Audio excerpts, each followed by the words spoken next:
Selamat datang di GBI Bukit Sian. Sebelum beribadah, mari simak beberapa informasi berikut ini. Datanglah bersama keluarga dan orang terkasih. Rasakan lawatan kasih dan kuasa Tuhan dalam ibadah dan pertemuan-pertemuan di GBI Bukit Sian. Ibadah Raya Minggu pada setiap hari Minggu. Pukul 7 pagi di Main Hall GBI Bukit Sian. Ibadah Kids, ibadah anak. Pada setiap hari Minggu, pukul 7.30 pagi. Di Upper Room GBI Bukit Sian. Bersamaan dengan ibadah Raya Minggu.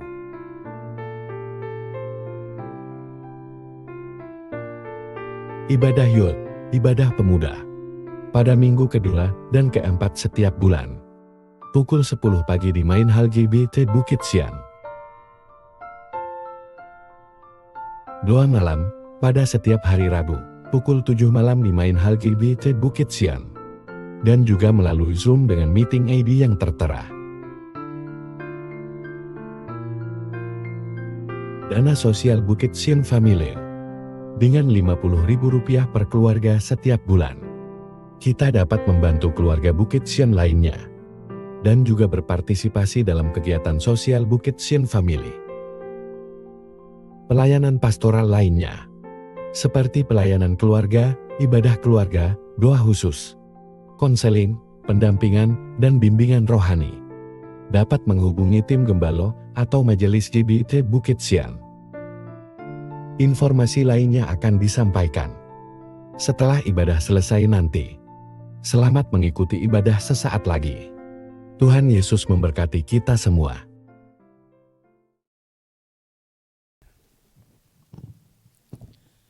Selamat pagi Bapak Ibu Saudara. Senang bertemu dengan wajah-wajah ceria, wajah-wajah yang diberkati Tuhan. Amin. Haleluya. Pagi ini saudara-saudara, kita akan melanjutkan khotbah tentang akulah. Hari ini saudara pasti disukai, ya, pasti disukai. Dan sangat populer. Akulah gembala yang baik. Ya, kita baca sama-sama Yohanes 10 ayat 11. Tolong dikurangin sedikit. Ya. Akulah gembala yang baik, Yohanes 10 ayat 11. Gambarnya gambar anak sekolah minggu ya. Mari kita berdiri. Kita berdiri. Membaca ayat ini bersama-sama. Mulai. Yohanes 10 ayat 11. Akulah gembala yang baik. Gembala yang baik memberikan nyawanya bagi domba-dombanya. Amin. Silakan duduk. Berbahagialah setiap orang yang telah membaca, mendengar dan melakukan firman Tuhan. Tuhan Yesus memberkati kita semua. Akulah gembala yang baik. Nah, saudaraku, kalau disebut ayatnya tentang gembala, saya melihat jemaat atau orang-orang Kristen lebih populer ke Mazmur 23, betul nggak? Kalau ditanya tentang gembala yang baik gitu, ingatannya kemana saudaraku? Mazmur 23, baik. Memang di Mazmur 23 Daud berkata, Tuhan adalah gembalaku, takkan kekurangan aku. Nah saudaraku, ketika Daud menuliskan Mazmur 23, Daud sedang membuat pernyataan atau Daud sedang membuat pengakuan bahwa ia memiliki Tuhan yang dirasakan dalam perjalanan hidupnya, yang dirasakan dalam pengalaman hidupnya secara pribadi seperti seorang gembala. Ya. Jadi bagi Daud Tuhan itu seperti seorang gembala. Kenapa dia berpikir demikian saudaraku? Karena dia seorang gembala yang mengasuh, merawat domba-dombanya. Tuhan itu kayaknya seperti saya mengasuh, merawat domba-domba. Jadi dia berkata, Tuhan adalah gembalaku. Gembala yang memelihara, gembala yang menjaga, gembala yang melindungi domba-dombanya, termasuk saya. Nah, saudaraku, jadi dengan keyakinan penuh, Daud mengakui, dia mengatakan, Tuhan adalah gembalaku. Jadi paham saudaraku, dalam Mazmur 23, Daud yang membuat pengakuan berdasarkan pengalaman hidupnya bahwa Tuhan itu gembala, gembalaku. Nah, lalu saudaraku, dalam Injil Yohanes yang kita baca tadi, Yesus sendiri membuat pernyataan. Yesus sendiri membuat pengakuan bahwa dirinya adalah seorang gembala. Dan kalimatnya adalah, akulah gembala yang baik. Jadi bukan sekedar gembala, tapi dia mengatakan gembala yang baik. Dia memastikan bahwa dirinya, yaitu Yesus, bukan sekedar gembala, tapi gembala yang baik. Bahkan kalimat yang kita baca dalam ayat tadi apa saudaraku? Menyerahkan nyawanya bagi domba-domba. Saudara paham Mazmur 23 dan Yohanes 10? Yang di Mazmur adalah pengakuan dari Daud. Yang di Yohanes yang kita baca adalah pernyataan diri yang tegas dari Yesus bahwa dia adalah gembala. Nah, bagi Daud Tuhan adalah gembalaku. Bagi saudara siapa? Cukup saudara mengatakan Tuhan adalah gembala? Gembalanya siapa? Tapi kalau saudara mengatakan Tuhan adalah gembalaku, bahwa Tuhan itulah yang menggembalakan hidupku. Jadi kalau gembala saja umum ya, tapi sangat pribadi bagi Daud. Dan biarlah itu juga sangat pribadi bagi saya dan saudara. Amin. Tuhan adalah gembalaku. Amin. Puji Tuhan. Dan Tuhan bukan sekedar gembala, tapi dia katakan apa? Yang baik. Ya, Tuhan gembala yang baik. Nah, saudaraku, kita akan melihat yang pertama tentang gembala dalam budaya Israel. Ya, gembala dalam budaya Israel. Agak sulit untuk memahami gembala di sini karena di sini orang piara domba lebih banyak di kandang ya. Ya, di kandang ya, tidak dilepas. Gitu. Bahkan ayam juga sekarang di kandang, nggak dilepas. Gitu. Kalau dilepas dia bisa pindah rumah, bisa masuk wali, saudaraku.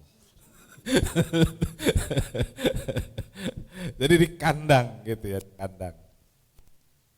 Nah, kita coba belajar sedikit tentang budaya untuk memahami kok gembala sampai menyerahkan nyawa gitu ya. Gembala kok sampai menyerahkan nyawa. Kita lihat begini, saudaraku. Bagi orang Israel pada zaman Yesus, gambaran seorang gembala bukanlah hal yang asing. Jadi waktu Tuhan Yesus mengatakan akulah gembala yang baik, masyarakat Yahudi tahu tugas dan tanggung jawab seorang gembala itu seperti apa. Jadi masyarakat Yahudi umumnya beternak domba dan sangat memahami cara hidup seorang gembala. Dalam perjanjian lama, para pemimpin, tokoh-tokoh masyarakat, tokoh agama, juga tokoh politik, pada masa itu digambarkan sebagai gembala. Jadi seorang raja itu, raja Israel itu gembala bagi Israel. Seorang pemimpin agama, imam, nabi, itu ya seorang gembala bagi Israel. Nah, melalui raja dan para pemimpin itulah Allah mempercayakan umat Israel untuk digembalakan. Artinya Allah mempercayakan pada raja, para pemimpin, nabi untuk membimbing orang Israel, memimpin orang Israel, termasuk mensejahterakan umat Israel. Itu tugas pemimpin pada masa itu, disebut gembala. Nah, Yeskiel 34 ayat 15 sampai 16 dan ayat 23 saya akan bacakan. Aku sendiri akan menggembalakan domba-dombaku, dan aku akan membiarkan mereka berbaring. Demikianlah firman Tuhan Allah. Yang hilang akan kucari, yang tersesat akan kubawa pulang, yang luka akan kubalut, yang sakit akan kukuatkan, serta yang gemuk dan yang kuat akan kulindungi. Aku akan menggembalakan mereka sebagaimana seharusnya. Aku akan mengangkat satu orang gembala atas mereka yang akan menggembalakan, yaitu Daud hambaku. Dia akan menggembalakan mereka dan menjadi gembalanya.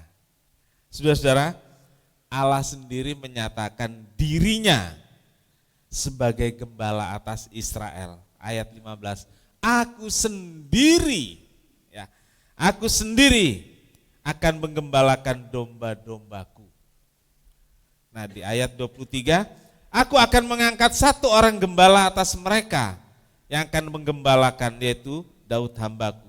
Dia akan menggembalakan mereka dan menjadi gembalanya. Tadi Tuhan berkata, aku sendiri akan menggembalakan.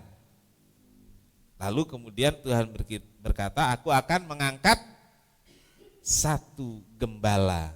Nah, saudaraku, artinya Tuhan akan menunjuk seorang, mengangkat satu gembala pada masa itu, yang ditunjuk adalah Daud. Dan tentu ada raja atau pemimpin lain yang ditunjuk Allah untuk menggembalakan Israel.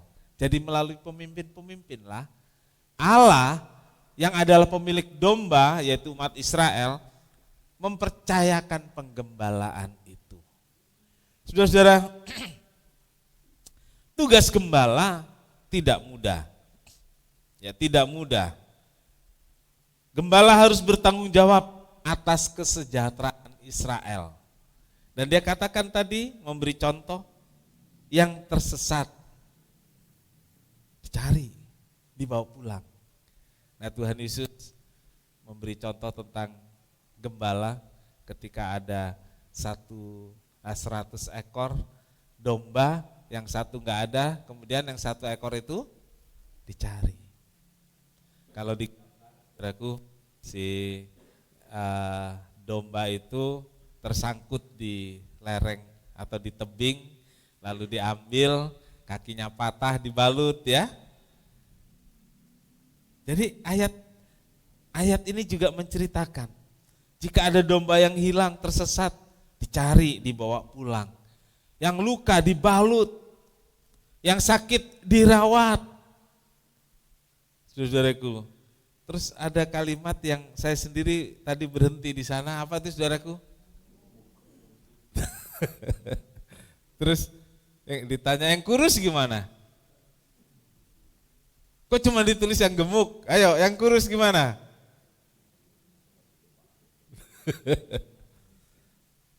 Disebutkan di sini di ayat itu yang gemuk dan yang kuat. Jadi kuat mana? Yang gemuk sama yang kurus. Saudara, jadi kita tidak bisa mengartikan satu persatu seperti itu, tapi buat joke bolehlah, ya. Jadi rupanya gemuk ini udah masalah dari dulu kelihatannya. Sampai ditulis loh, ya, sampai ditulis, serta yang gemuk dan yang kuat. Diapakan saudaraku?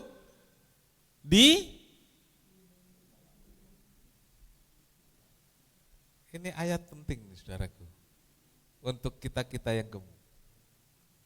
Karena tidak ditulis yang kurus dilindungi, yang gemuk dilindungi. Kok nggak ada amin yang gemuk-gemuk? Ya, ayat ini tidak ditujukan kepada yang gemuk atau yang kurus, tapi ayat ini menjelaskan bahwa seorang gembala, dia merawat semua dombanya, merawat yang sakit, mencari yang hilang, dan melindungi semua domba. Saudaraku, gembala di Israel punya tugas dan tanggung jawab yang tidak mudah. Lalu di ayat Yohanes 10 ayat 12, di situ ada sebutan ini, saudaraku.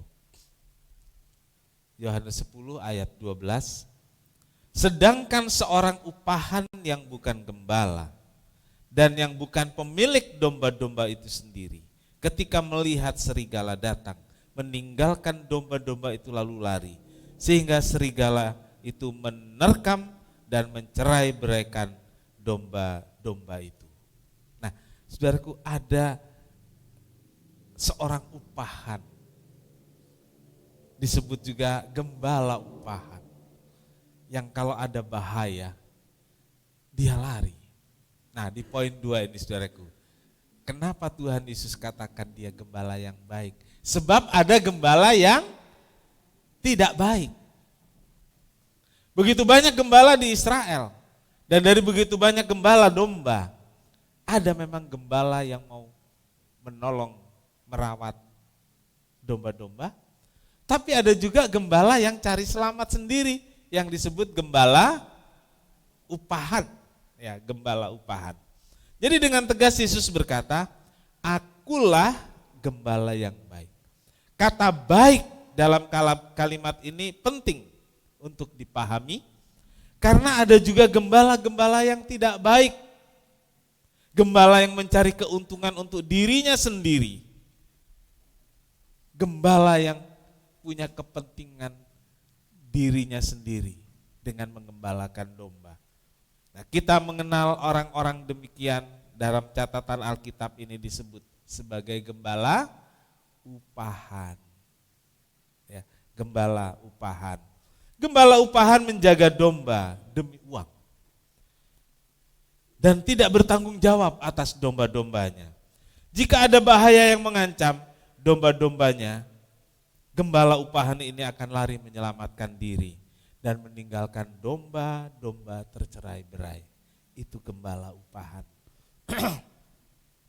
Dan Allah melihat ada satu masa di Israel, pemimpin-pemimpin itu seperti gembala upahan. Dan Allah mengecam pemimpin-pemimpin yang demikian. Yehezkiel 34 ayat 8. Yehezkiel 34 ayat 8. Demi aku yang hidup, demikianlah firman Tuhan Allah. Sesungguhnya oleh karena domba-dombaku menjadi mangsa dan menjadi makanan bagi segala binatang di hutan, lantaran yang menggembalakannya tidak ada. Oleh sebab gembala-gembalaku tidak memperhatikan domba-dombaku, melainkan mereka menggembalakan dirinya sendiri, tetapi domba-dombaku tidak digembalakannya. Saudara-saudara, ada satu masa pemimpin Israel mengabaikan tugas-tugasnya, tidak melaksanakan tanggung jawab dan mengabaikan kesejahteraan Israel. Allah mengecam mereka dan Allah berkata, gembalaku tidak memperhatikan domba-dombaku. Jadi domba itu milik Tuhan, raja, pemimpin dipercaya, tapi tidak urus ini domba-domba, tidak mengurus orang Israel. Sehingga Tuhan berkata, gembala-gembalaku tidak memperhatikan domba-dombaku. Mereka menggembalakan dirinya sendiri. Saudaraku, pada saat ini juga kerap kali terjadi seperti pada masa Nabi Yehezkiel. Banyak pemimpin bangsa mencari keuntungan untuk dirinya sendiri. Ya, nggak usah dibahas ya. Nggak usah dibahas. Itu ada di siaran televisi dan sosial media. Kita jumpa yang seperti itu. Pemimpin agama, tokoh rohani tidak menggembalakan domba-domba dengan baik. Banyak domba yang diterkam binatang buas. Banyak domba yang terlantar. Sebab para gembala, para pemimpin tidak lagi peduli dengan tugas dan tanggung jawabnya sebagai gembala. Dan kalau kita bicara gereja, tentu gembala atau ya gembala jemaat seperti saya lebih sekarang lebih mengarah ke jabatan organisasi, jelas sebutannya gembala. Tapi sebenarnya gembala itu siapa? Para pemimpin, tokoh-tokoh itu juga gembala. Nah, kalau bicara gembala dengan jabatan organisasi, jabatan gereja adalah gembala sidang atau pendeta dengan staf dan lain sebagainya, itu gembala. Apakah semua gembala sudah menggembalakan dengan baik? Saudaraku, saya pikir kecaman Tuhan Yesus, kecaman Allah dalam Yeskiel juga termasuk ditujukan kepada kami, gembala-gembala. Pada saya, gembala, dan diingatkan bahwa jangan sampai seorang gembala menggembalakan dirinya sendiri.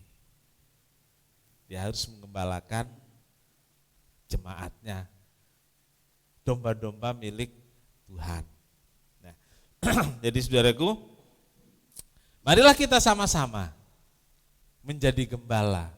Lalu apakah sidang jemaat juga gembala? Bapak dan ibu adalah gembala buat keluarganya. Seorang kepala keluarga, dia gembala buat keluarganya. Ibu gembala juga buat anak-anaknya.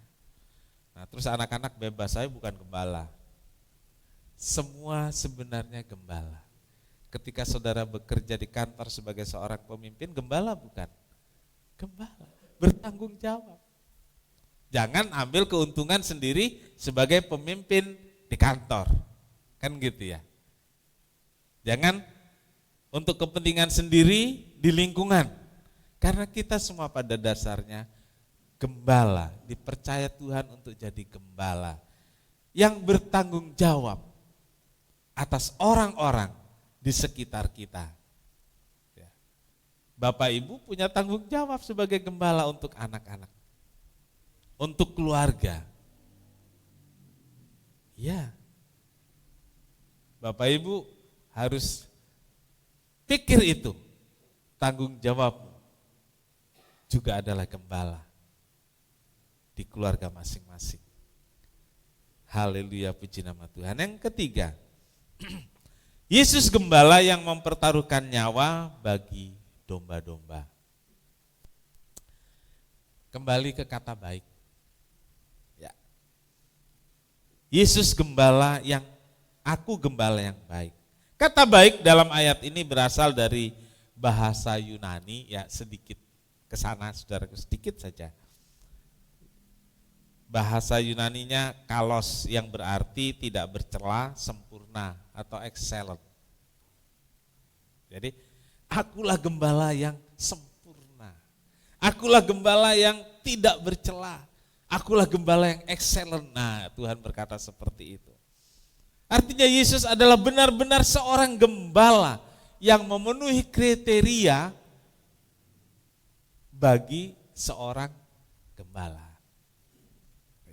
Yang memenuhi kriteria bagi seorang gembala. Saudara, sekarang penggembalaan itu kalau di gereja agak berbeda ya. Kemarin saya cerita ke Pastor Gisel tentang ada seorang pendeta, saya bilang itu pendeta luar biasa. Ya, dia urusin gini. Kayaknya apa yang dia kerjakan lebih berat dari papa, saya bilang gitu. Tapi anak-anak ingat, ya sekarang nggak ada jemaat yang ketok pintu malam-malam katanya, nggak ada jemaat yang telepon malam-malam. Padahal saya pengen banget lu telepon malam-malam sama jemaat. Pak Pendeta, ini sakit. Ih, pengen banget saudaraku. Kerasa gembala yang baik gitu. Ya. Kalau dulu begitu saudaraku. Ya mungkin fasilitasnya sekarang banyak ya. Jadi nanti kalau ada kepepet aja lah baru ngomong sama Bapak Gembala gitu.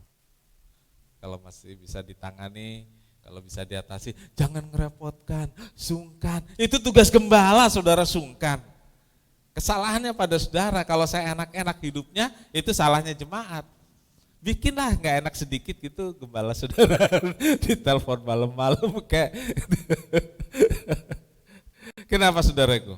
Kadang-kadang jemaat itu merasa malu, merasa sungkan, merasa nggak enak. Jangan, ya. Karena memang tugas seorang gembala, bahkan Yesus katakan dia sampai menyerahkan nyawanya. Sampai menyerahkan nyawanya. Lalu di mana letak baiknya Yesus? Atau dengan kata-kata kalos tadi, letak kesempurnaan Yesus itu di mana? Jelas dikatakan dalam pembacaan tadi ayat 11, akulah gembala yang baik. Gembala yang baik memberikan nyawanya, ya, mempertaruhkan nyawanya. Dalam Yohanes 10 ayat 15, sama seperti Bapa mengenal aku dan aku mengenal Bapa, dan aku memberikan nyawaku bagi domba-domba. Saudaraku, seorang gembala dia mempertaruhkan nyawanya. Seberapa bahayanya sih jadi gembala pada masa itu, pada masa Yesus? Daud menceritakan dalam 1 Samuel 17 ayat 34 sampai 36. Daud berkata kepada Saul, hambamu ini biasa menggembalakan kambing domba ayahnya. Apabila singa atau beruang yang menerkam seekor domba dari kawanannya, maka aku mengejarnya, menghajarnya dan melepaskan domba itu dari mulutnya. Kemudian apabila ia berdiri menyerang aku, maka aku menangkap janggutnya, lalu menghajarnya dan membunuhnya. Baik singa maupun beruang telah dihajar oleh hambamu ini. Dan orang Filistin yang tidak bersunat itu, ia akan sama seperti salah satu daripada binatang itu. Karena ia telah mencemooh barisan daripada Allah yang hidup.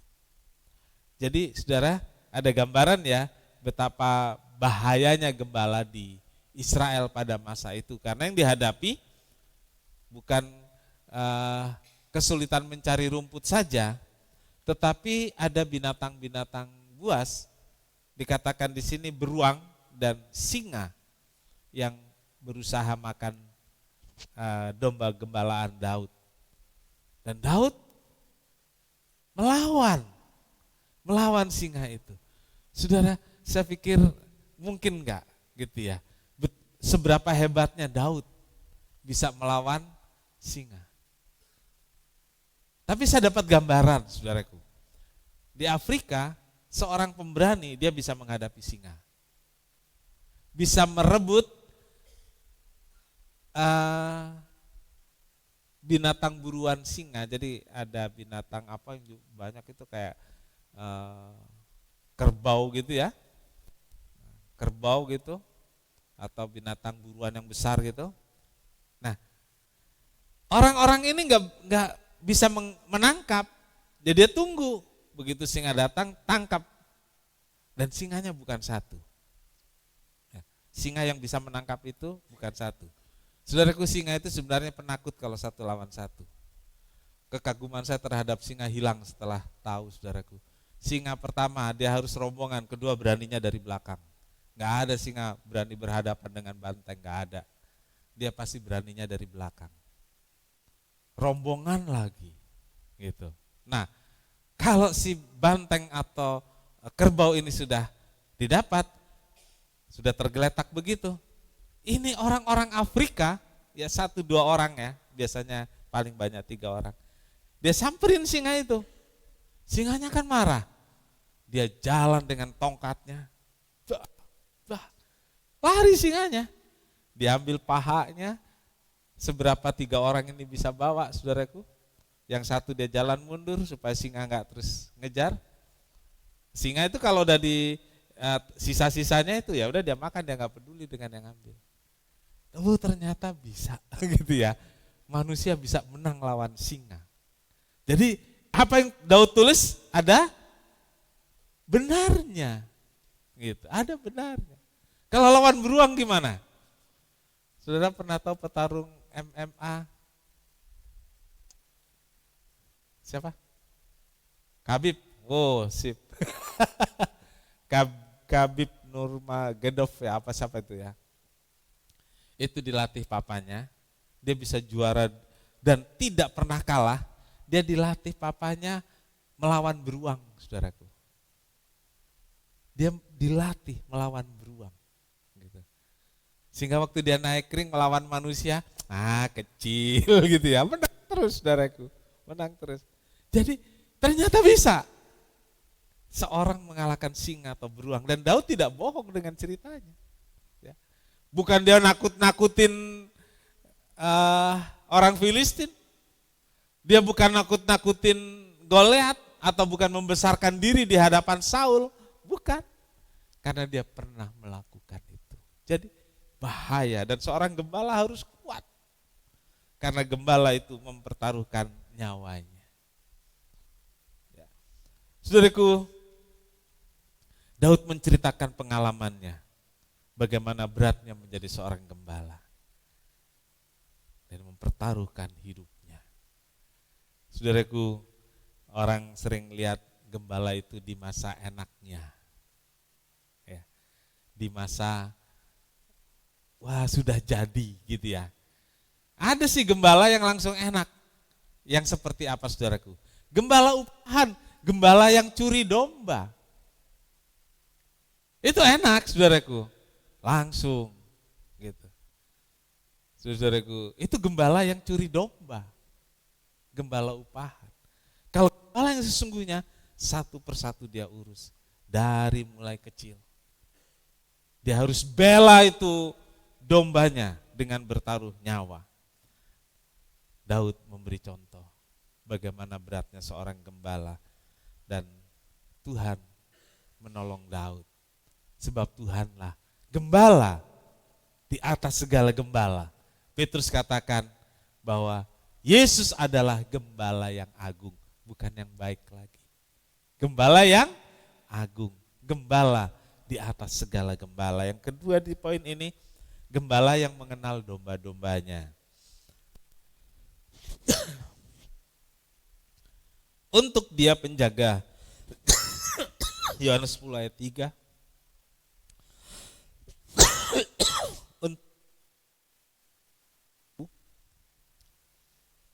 Untuk dia penjaga membuka pintu dan domba-domba mendengar suaranya. Dan ia memanggil dombanya masing-masing menurut namanya dan menuntun keluar. Saudaraku, sebagai gembala, tadi di ayat 15 kita membaca di ayat 15. Sama seperti Bapa mengenal aku dan aku mengenal Bapa, aku memberikan nyawaku bagi domba-dombanya. Sama seperti Bapa mengenal aku mengenal Bapa. Yesus sebagai gembala juga mengenal domba-dombanya.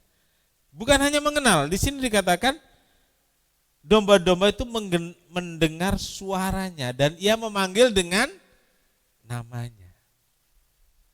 Jadi seorang gembala itu tahu. Saya pikir kalau domba kan sulit banget bedainnya ya. Enggak usah domba lah. Anjing. Kalau sejenis dikumpulkan sangat sulit bedakan, saudaraku. Tapi seorang pemilik hewan itu, dia tahu. Ya enggak tahu dari sedikit perbedaan warna, dari cara gonggongnya atau dari cara mengembiknya. Tahu, saudaraku. Saudara pernah lihat video ada orang punya berapa puluh anjing gitu, dipanggil satu pakai namanya ya. Ya. Atau ada yang dipanggil namanya seperti nama manusia lah ya. Seperti nama manusia, Johnny. Heti. Ikut dong, keluar. Dipanggil dengan namanya. Pertama, si gembala tahu namanya, kenal, bisa menyebut namanya. Yang kedua, si domba ngerti, tahu namanya ketika dipanggil. Jadi hubungan yang begitu dekat. Gembala memanggil dengan namanya. Dia nggak panggil, hei sini. Atau dia tidak memanggil hanya dengan Pak, Bu, Dek, Kak. Itu tandanya orang nggak kenal namanya. Iya, saudaraku. Seorang gembala dia kenal namanya. Satu per satu. Gimana saudaraku? Ya saya bersyukur saya bisa mengenali saudara satu persatu dengan nama. Yang ketiga, ini poin ketiga, bagian ketiga. Nanti poin keempat ada 3 juga. Yang ngetik sudah ketawa karena dia tahu poin-poinnya ini. Gembala yang memelihara domba. Ya, gembala yang memelihara domba. Ayat 10 dari Yohanes 10, pencuri datang hanya untuk mencuri dan membunuh dan membinasakan. Aku datang supaya mereka mempunyai hidup dan mempunyai hidup dalam. Saudara kok nggak seneng sih? Oh nggak ada di sana ya. Ayatnya belum muncul ya. Belum muncul ayatnya. Ya.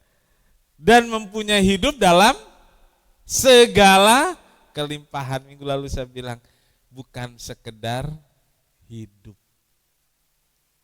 Bukan sekedar hidup. Saudaraku, kalau yang sekedar hidup di mana-mana juga banyak yang bisa hidup. Tapi ikut Tuhan, menjadikan Yesus gembala dalam hidupmu. Yesus berkata, aku gembala yang baik. Aku memberi kamu hidup yang berkelimpahan. Kalau pencuri datang hanya mencuri, membunuh dan membinasakan.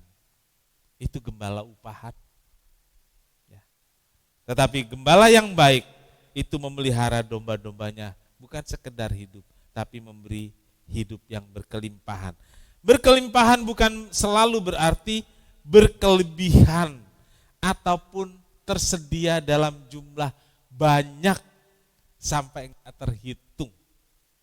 Saudara coba, jujur, tapi saudara gak perlu jawab gimana. Pernah gak sih saudara berkhayal, coba Tuhan kasih saya uang sekian banyak, aduh nyamannya hidup saya. Coba Tuhan kasih saya rumah besar gini. Pernah gak saudara berpikir begitu? Bohong kalau gak pernah, saya aja pernah. Lah iyalah manusiawi yang begitu gitu. Tapi saudaraku, hidup berkelimpahan itu bukan seperti itu. Ya, hidup berkelimpahan itu bukan berarti semua keinginan diberi. Bukan, yang saudara hayalkan itu kan namanya keinginan. Kalau kebutuhan saudara kan sudah punya rumah. Ya. Paling kebutuhannya nanti tambah kamar atau jual beli yang lebih. Nah ini beda ini saudaraku. Beda.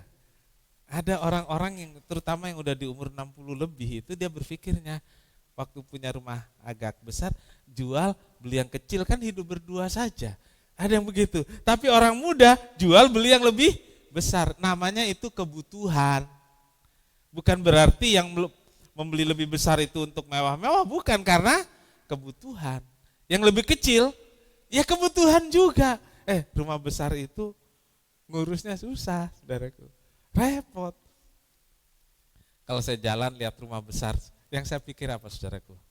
Bukan saya pikir, enak lu kalau punya rumah begini. Enggak, saya enggak berpikir begitu. Saya pikir rumah segini pembantunya berapa ya.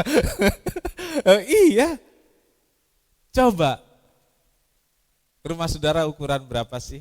Saudara bersihkan sendiri bisa gitu.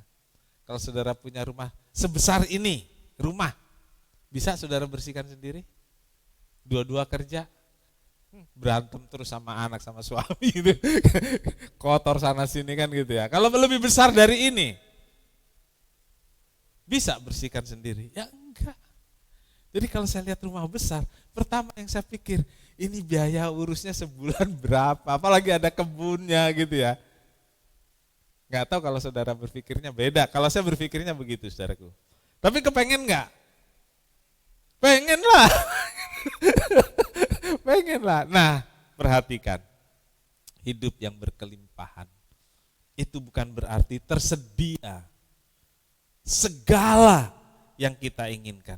Di hidup berkelimpahan itu berarti dicukupkan kebutuhan dipenuhi. Hati dipenuhi damai sejahtera, diberi kesehatan senantiasa. Itu hidup berkelimpahan. Sesekali bisa healing, sesekali orang lain healing, kita di rumah nikmati, kan gitu ya. Damai sejahtera, hidup berkelimpahan di dalam Tuhan. Amin. Tuhan Yesus memberkati. Haleluya.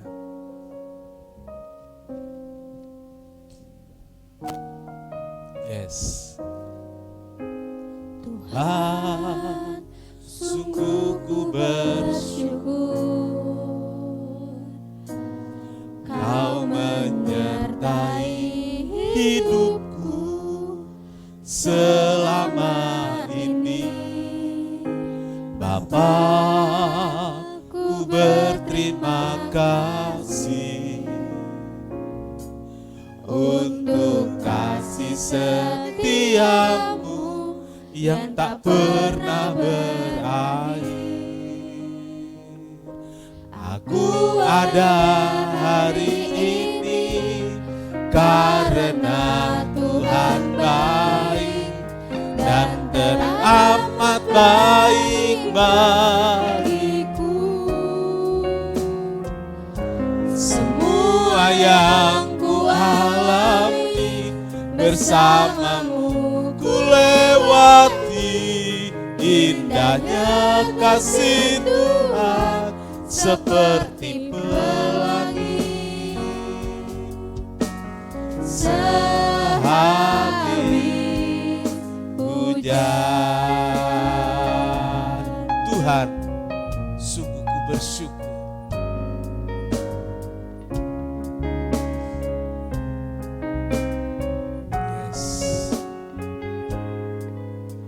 Tuhan, sungguh ku bersyukur Kau menyertai hidupku selama ini.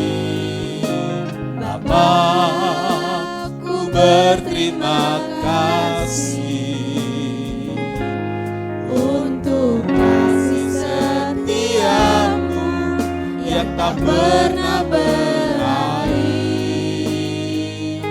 Aku ada hari ini karena Tuhan baik dan teramat baik bagiku.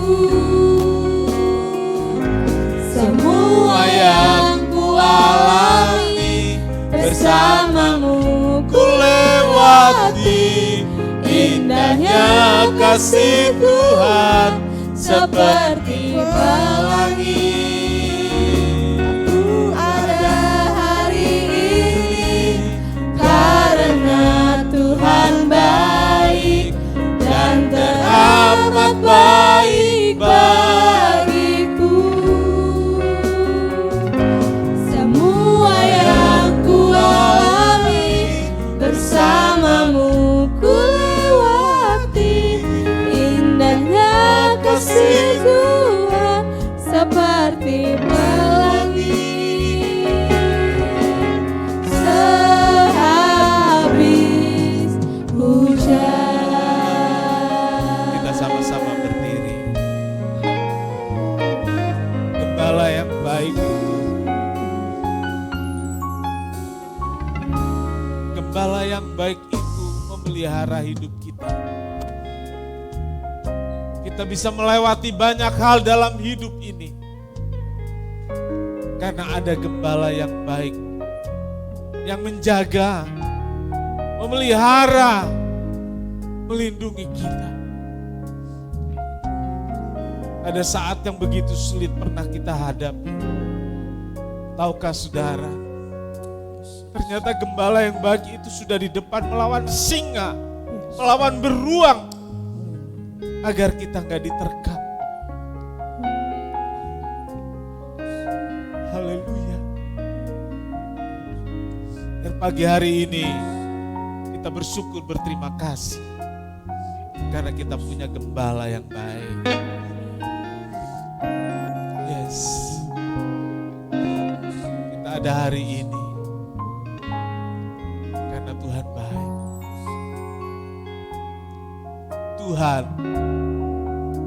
ku bersyukur.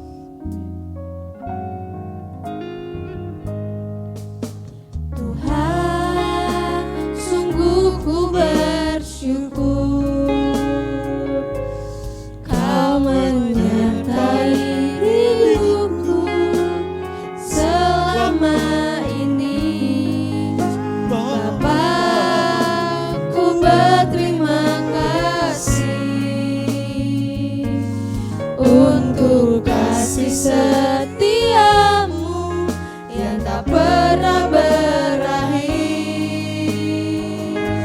Aku ada hari ini karena Tuhan baik dan teramat baik bagiku. Semua yang ku alami bersamamu ku lewati. Indahnya kasih Tuhan seperti pelangi. Aku ada hari ini karena Tuhan baik dan teramat baik bagiku. Semua yang ku alami bersamamu ku lewati. Indahnya kasih Tuhan seperti pelangi. Indahnya kasih Tuhan seperti pelangi. Indahnya kasih Tuhan seperti pelangi. Sehari hujan.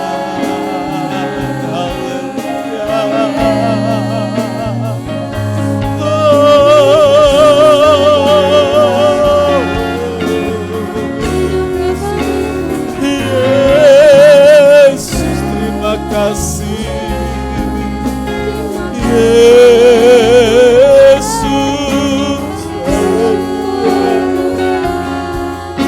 terima kasih.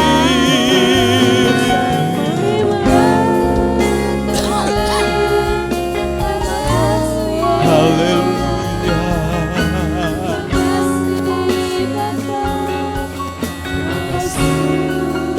Bapak Esau pimpin kita dalam doa. Aku ada hari ini karena Tuhan baik dan teramat baik bagiku. Semua yang ku alami bersamamu ku lewati.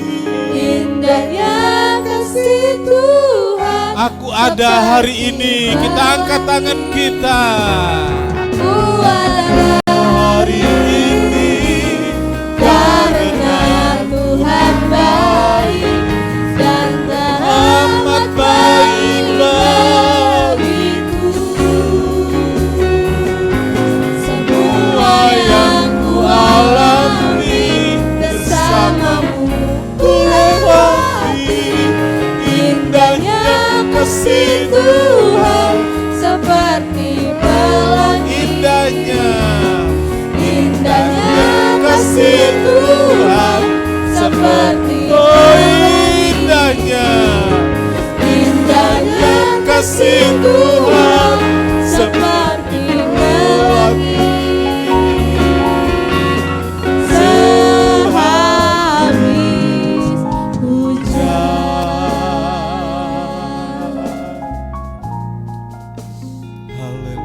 di sorga, Bapa yang kami sembah, kami muliakan di dalam nama Tuhan kami Yesus Kristus.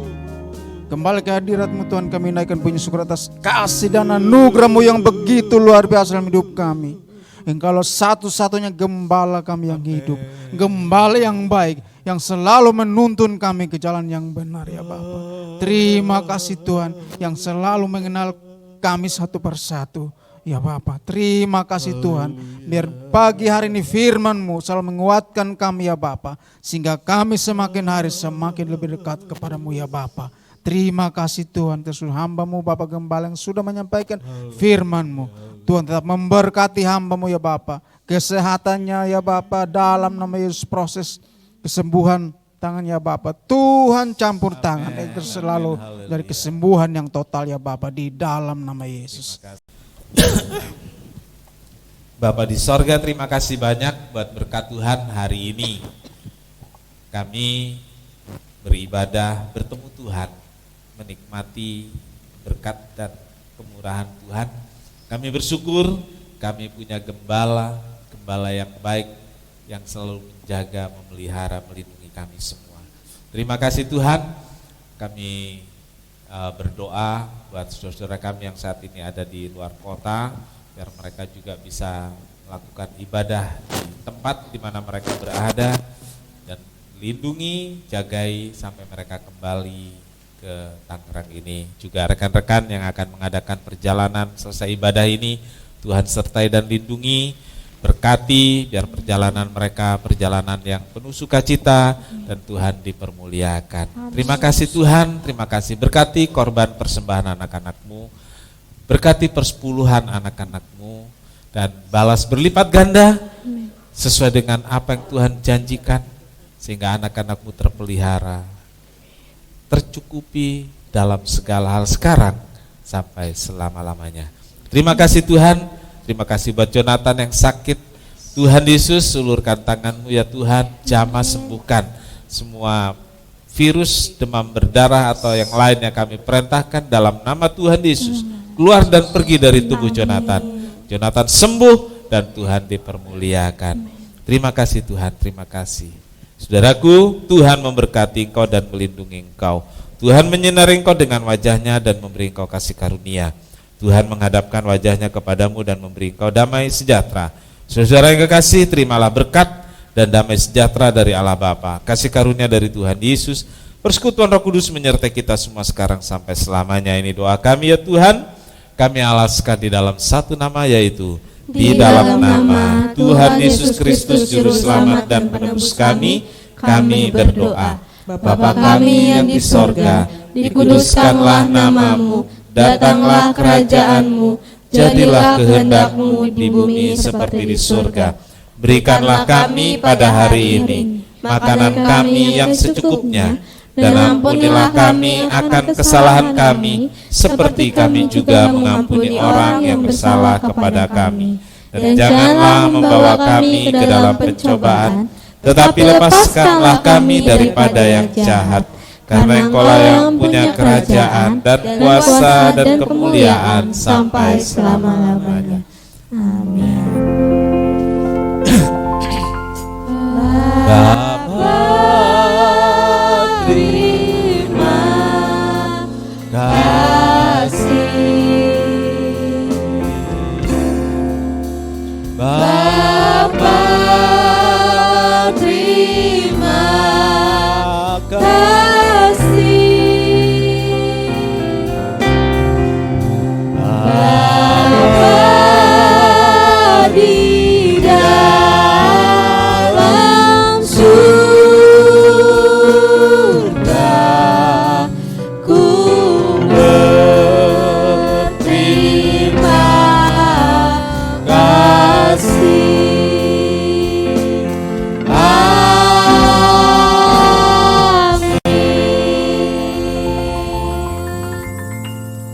Sekian kebaktian, selamat pulang. Tuhan Yesus memberkati.